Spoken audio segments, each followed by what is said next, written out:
বলার সুযোগ পাইনি।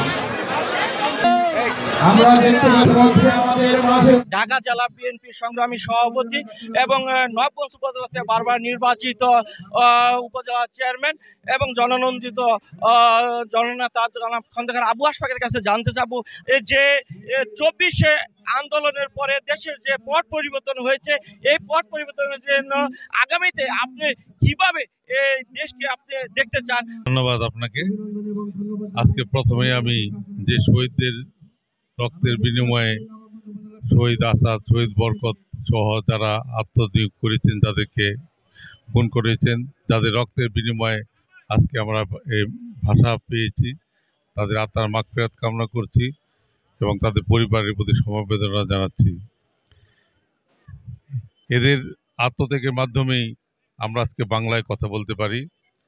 আজকে যারা আয়োজক করেছেন তাদেরকে ধন্যবাদ জানাই, আমি ধন্যবাদ জানাচ্ছি এবং আত্মার মাগফিরাত কামনা করছি।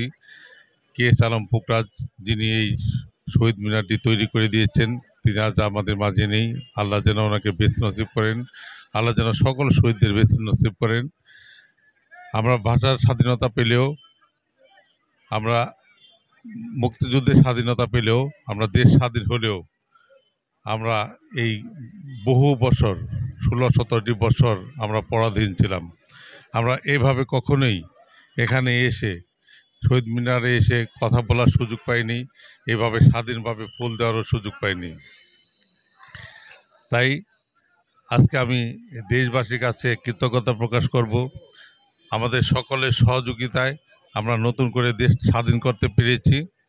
আমাদের এই স্বাধীনতা যে কোনো মূল্যে ধরে রাখতে হবে।